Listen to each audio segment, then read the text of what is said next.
Hey kids, Mr. Glenn here. Hope you're well. Now, one final part we are going to go and apply to this is to change the solid color background into something that is going to suit our image, if you like.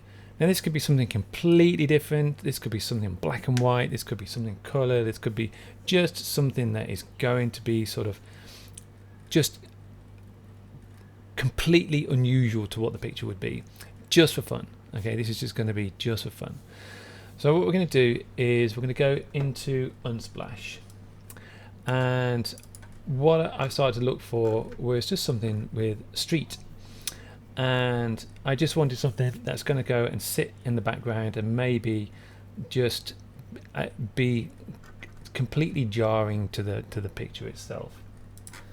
And what I mean by jarring is just something that is just going to go completely against the colours that you've chosen, or if you're following my picture, just something that is going to contrast really sort of strongly with the background, so it just sort of sits there, but it's also sort of busy enough that the central image isn't sort of taken away. It's entirely up to you how this works, of course.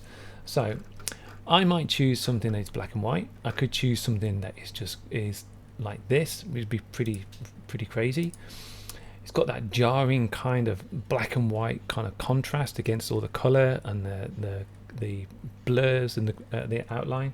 So I'm going to go and grab this. I'm going to go and download the large one here, just for argument's sake. You can choose any picture you want. So I'm going to pull my window out the way here, and instead of this orange background, I'm going to have this sort of lots of pattern going on. So let's just go and get my layers up. I'm going to go into my layer here. So what I'm going to do is I'm going to go and open up Finder. You can open up your folder wherever you've saved your pictures to.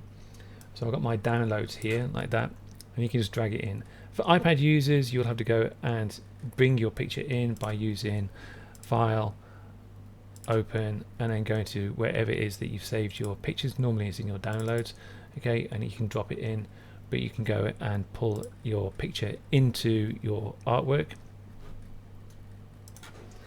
But as always, it's much easier to just grab your window on an iPad and just drag the item in like this, just like it is on here, and you just pull it in, and you can just drop it straight into this layer, and it'll put it in here. Now, if it doesn't go in like this, it doesn't make any difference. It's totally fine.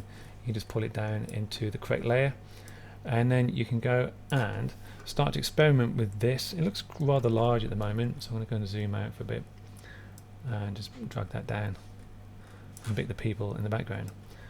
You can always see like if that works or not. Personally, I don't.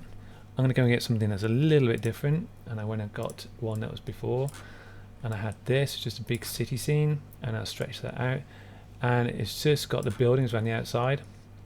It just seems to sort of sit a little nicer. So when I got the buildings, just moved them around until I had sort of that kind of shot like this.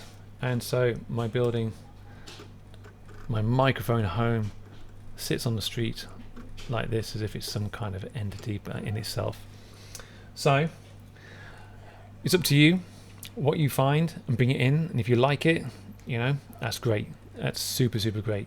And then you'll end up with something that looks a little bit like that. Now, as always, we're in class, work with your friends, don't worry about making mistakes. It's all good fun, and as always, good luck.